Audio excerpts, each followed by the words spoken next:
Prophetic voice of Zion. ఈ రోజు కొరకు ఏర్పాటు చేయబడిన వాక్య భాగం గలితీలకు రాసిన పత్రిక 6వ అధ్యాయం 9వ వచనంలో నుండి.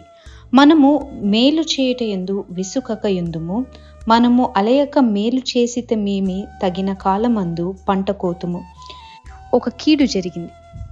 ఆ కీడు జరిగిన టైంలో అది జరిగిన విషయం మేము తెలుసుకొని, స్పెషలీ మా మమ్మీ ఆ విషయం తెలుసుకొని వాళ్ళకి హెల్ప్ చేయడానికి ఫస్ట్ ప్రయత్నం చేసింది. సో ప్రయత్నం చేసిన తర్వాత మా మమ్మీనే కాకుండా నన్ను, తర్వాత మా డాడీని, మా కుటుంబం అంతటిని కూడా మరి ఆ వ్యక్తుల కొరకు ప్రార్థన చేయమని, ఆ వ్యక్తులకి మేలు చేయడానికి మేము చేయని ప్రయత్నం అంటూ లేదు. అన్ని విషయాలలో మా యొక్క హెల్త్ని కూడా మేము రిస్క్లో పెట్టి ఆ వ్యక్తులకి మేము సహాయపడిన తర్వాత మాకు వచ్చినది ఏంటి అంటే, వారి ద్వారా మరీ ఎక్కువ కీడు మాకు కలిగిందే కానీ మేలు కలగలేదు. నేనేమనుకున్నానంటే, అయ్యో ఇంత పెద్ద మేలు మేము చేశాం కదా, వాళ్ళ ఆపదలలో మేము వాళ్ళని ఆదుకున్నాం కదా, వాళ్ళకున్న శ్రమలలో మేము వాళ్ళకి చేదోడు వాదోడుగా ఉన్నాం కాబట్టి ఈ కుటుంబము మమ్మల్ని ఇప్పటి నుండి మంచిగా చూస్తుందేమో అని మేము అనుకున్నాం. కానీ మేము అనుకున్నది ఏమీ జరగలేదు. ఇంకా చెప్పాలంటే మరీ ఎక్కువ కీడు వారు మాకు చేయడం ప్రారంభించారు.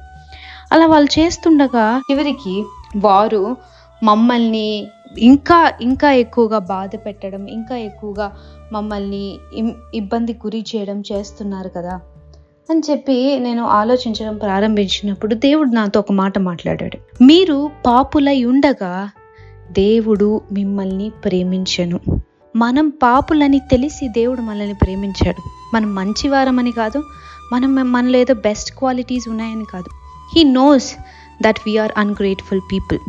He knows that we are unthankful people. ఆయనకి తెలుసు మనం కృతజ్ఞత లేని వారమని.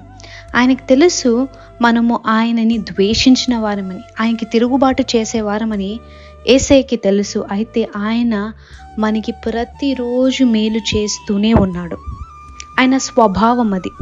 His nature is to always do good irrespective of what you are. నువ్వేంటి అనే దానిని కాకుండా, నువ్వేంటి అనే దానిని ఆధారం చేసుకోకుండా ఆయన స్వభావ సిద్ధంగా మంచి వ్యక్తి. స్వభావ సిద్ధంగా ఆయన మంచి వ్యక్తిగానే ఆయన ఉండినాడు. అది దేవుడు నాకు చెప్పాడు.